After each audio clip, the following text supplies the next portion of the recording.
Hello friends, welcome back to my YouTube channel. आज मैं आपको लेबर डिपार्टमेंट हरियाणा से मैटरनिटी लाभ कैसे लेना है। जैसे किसी का बेबी हो रहा है, बच्चा हो रहा है, तो उसे जो लेबर डिपार्टमेंट हरियाणा की ओर से मिलने वाला 10,000 रुपये का लाभ है वो कैसे लेना है, पूरी जानकारी देने वाला हूँ। नए हैं तो हमारे चैनल कर देना सब्सक्राइब, क्योंकि ऐसी जानकारी भरी वीडियो आपके लिए लाते रहते हैं। मैं आपको यहाँ पे दिखा देता हूँ। हमें फर्स्ट ऑफ ऑल तो इस पर लॉगिन करना है। लेबर डिपार्टमेंट हरियाणा के होम पेज पे आने के बाद राइट साइड में यूजर टाइप में वेलफेयर बोर्ड बेनिफिशियरी हमें यहाँ पे सिलेक्ट कर लेना है। सिलेक्ट करने के बाद यहाँ पे हमें अपना आईडी और पासवर्ड फिलअप करना है। दोनों फिलअप करने के बाद यहाँ पे जो वेरीफाई कैप्चा है, जो हमारा इंटर इमेज टैक्स आ रहा है, ये हमें फिलअप करने के बाद लॉगिन कर लेना है। जैसे ही हम लॉगिन करते हैं, मैं आपको दिखा देता हूँ। यहाँ पे हमारा कुछ ऑप्शन सामने आ जाते हैं, जैसे कि आप देख पाएंगे my account, employee history, contribution detail, family detail और स्कीम। हमें इस सब जानकारी के लिए स्कीम में जाना है। ये बहुत सी ऐसी स्कीमें हैं जो आप देख सकते हैं इसमें। आज हम बात करने वाले हैं मैटरनिटी के बारे में। इसमें बहुत सी स्कीम है, मैंने कुछ स्कीम के ऊपर वीडियो भी बनाई है। आप चाहें तो उसका लाभ उठा सकते हैं, जैसे शगुन योजना, कन्यादान योजना। मैं और भी जानकारी इस पे देता रहूँगा आज, लेकिन हम इसके बारे में बात करेंगे मैटरनिटी लीव के बारे में, जिसमें हमें 10,000 तक का लाभ मिलने वाला है। हम यहाँ पे व्यू डिटेल कर देते हैं। व्यू डिटेल करने के बाद इसकी स्कीम की जानकारी आ जाएगी। तो मैं इन जानकारी के बारे में बाद में बात करूंगा, क्योंकि ये सेम चीज़ हमारे पास दोबारा आने वाली है। फर्स्ट ऑफ ऑल हम नीचे यहाँ पे सेंड ओटीपी कर देंगे, ताकि हम नेक्स्ट ऑप्शन के लिए प्रोसीड कर सकें। जैसे मैं सेंड ओटीपी करता हूँ तो यहाँ पे लिखा जाता है OTP send to registered mobile number, जो रजिस्टर्ड मोबाइल के लास्ट 4 डिजिट और वैलिड है 10 मिनट के लिए। तो यहाँ पे मेरे पास ओटीपी आ गया था। मैंने ओटीपी डालने के बाद क्लिक टू वेरीफाई कर दिया है।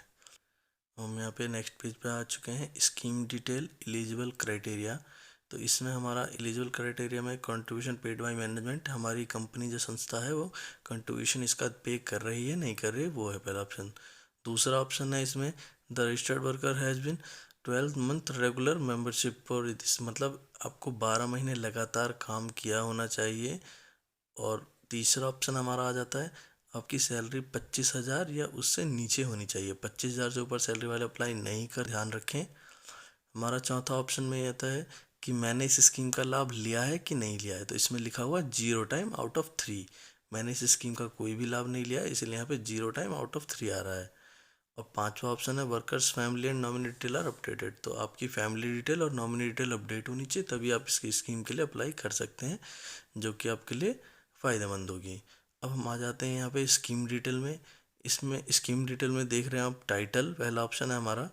टाइटल में है अंशदाता महिला श्रमिकों तथा पुरुष श्रमिकों की पत्नियों की प्रसूति पर वित्तीय सहायता।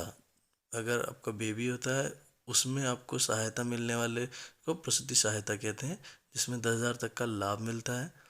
इस योजना के अंतर्गत हरियाणा सरकार के जो औद्योगिक और कमर्शियल संस्था हैं, इसमें कार्यरत महिलाओं, श्रमिक तथा पुरुष की पत्नियों को ये जो लाभ मिलने वाला 10,000 रुपये तक का लाभ है। मतलब तथा पुरुष श्रमिकों के पत्नियों तथा 3 लड़कियों, इसमें ये था कि पहले 2 ही बच्चों तक के लिए था, लेकिन इसमें अब कर देगा अगर किसी की 3 लड़कियां होती हैं तो उसको भी 3 लड़की तक ये लाभ मिलने वाला है। तो ये चीज़ें हमारी बाद में ऐड हुई हैं। इसके लिए और मैं आगे जानकारी पे ले चलता हूँ आपको। जैसे कि आप देख पाएंगे नीचे, बच्चा होने की तिथि से 1 वर्ष के अंदर अंदर आवेदन करना होगा। तो अगर किसी का बेबी हो रहा है तो उसे 1 साल के अंदर अंदर इसके लिए अप्लाई करना होगा, तभी वो इसका लाभ उठा सकता है। जैसे कि मैं आपको हाईलाइट करके यहाँ पे दिखा रहा हूँ, 1 साल के अंदर अंदर आपको अप्लाई करना होगा। हमारा दूसरा ऑप्शन है श्रमिक द्वारा प्रस्तुति के संबंध में अपनी पत्नी होने का आवेदन प्रमाण पत्र। तो अगर अप्लाई करते हैं तो आपका मैरिज सर्टिफिकेट भी होना चाहिए कि वो आपकी पत्नी है।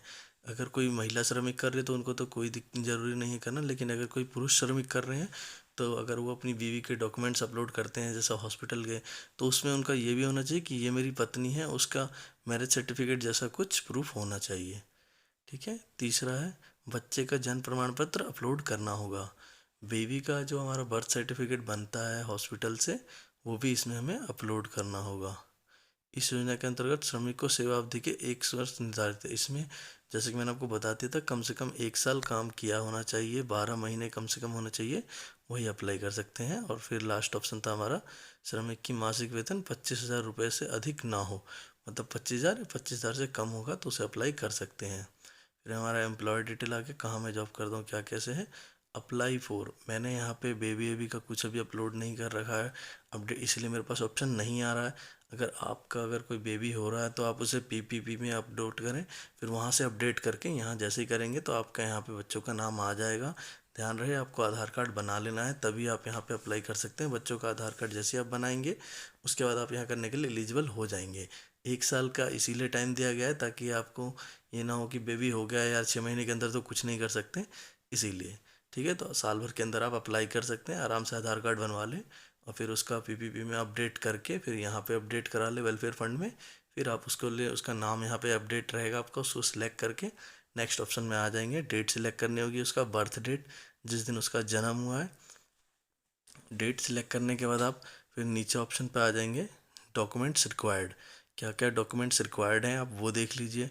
अंडरटेकिंग, अंडरटेकिंग का है कि आपने इस स्कीम का लाभ लिया है कि नहीं लिया है, और क्या है सारी चीज़ें मैं आपको बताया था। इसमें हम अंडरटेकिंग का आपको कहीं नहीं जाने की ज़रूरत है, इसी पेज पे आप जैसे ही ऊपर आते हैं तो आपको यहाँ पे अंडरटेकिंग का ऑप्शन दिख जा रहा है, जैसे कि आप देख पा रहे होंगे अंडरटेकिंग जो मैंने अभी हाईलाइट कर दिया है।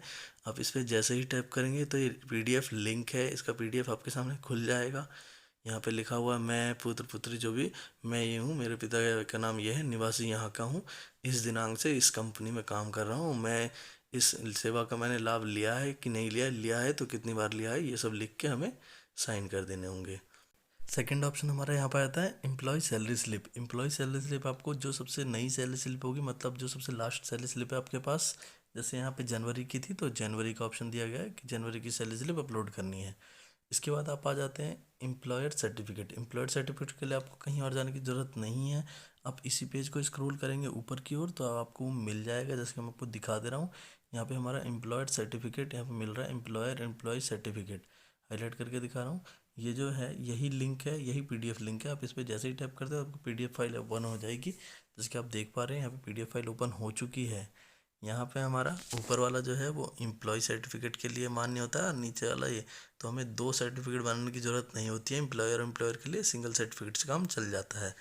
यहाँ पे जो बीच वाला जो ऑप्शन है ये एम्प्लॉयर का है, इसमें वो खुद ही फिलअप करके यहाँ पे अपना सिग्नेचर करके और स्टैंप लगा के प्रोसीड कर देंगे, जिसकी कॉपी आपको अपलोड करनी होगी। अब आप आ जाते हैं चौथे ऑप्शन पे बर्थ सर्टिफिकेट। बर्थ सर्टिफिकेट में आपको जो आपका बच्चे का सर्टिफिकेट होगा, बर्थ सर्टिफिकेट, वो आपको यहाँ पे अपलोड करना होगा। उसके बाद आपका पांचवा ऑप्शन है मेडिकल सर्टिफिकेट। मेडिकल सर्टिफिकेट में आपको जो डिस्चार्ज समरी होती है हॉस्पिटल की ओर से मिलती है, हमें वो यहाँ पे अपलोड करनी होगी। उसमें सारी चीज़ें अपडेटेड होती हैं, इसीलिए यहाँ पे मेडिकल सर्टिफिकेट लिखा हुआ है, जिसमें आपको सिर्फ डिस्चार्ज समरी अपलोड करनी होगी। इसके बाद आपको राशन कार्ड, ईएसआई कार्ड या पीपीपी कार्ड, तो आपको इसमें तीनों में से कोई भी चीज़ अपलोड कर सकते हैं। ध्यान रहे जब भी आप अपलोड कर रहे हैं तो आप अगर उसमें कर रहे हैं तो आपके बच्चे का नाम जिसके लिए आप मैटरनिटी लाभ लेना चाह रहे हैं 10,000 का, उसका भी नाम इसमें अपडेट होना चाहिए जिसका आपको लाभ मिल सके। इसके बाद नीचे आपको यहाँ बताया जाता है कि आप किस किस फॉर्मेट में अपलोड कर सकते हैं, जेपीएनजी, जेपीईजी और पीडीएफ सारी चीज़ें आप इसमें कर सकते हैं, जो दिख रहा है यहाँ पे लिखा हुआ। बस ध्यान रखना है साइज का जो 200 KB से नीचे हो, उससे ऊपर अपलोड नहीं होगी। अगर आपने इस स्कीम का ऑफलाइन अप्लाई करा है तो आपको यहाँ पे क्लिक करना है, अन्यथा नहीं करना है। हम यहाँ पे ऑनलाइन कर रहे हैं तो हमें सिलेक्ट नहीं करना है, डायरेक्ट सबमिट एप्लीकेशन पे हम क्लिक कर देंगे और एक हमारा OTP वेरिफिकेशन होगा। OTP वेरिफिकेशन होने के बाद ये हमारा सक्सेसफुली हो जाएगा और जल्दी पैसा भी आपके अकाउंट में आ जाएगा। ऐसी ही जानकारी के लिए हमारे साथ जुड़े रहिए, और हमारे चैनल पर नए हैं तो हमारे चैनल कर देना सब्सक्राइब, क्योंकि ऐसी जानकारी भरी वीडियो आपके लिए लाते रहते हैं। धन्यवाद।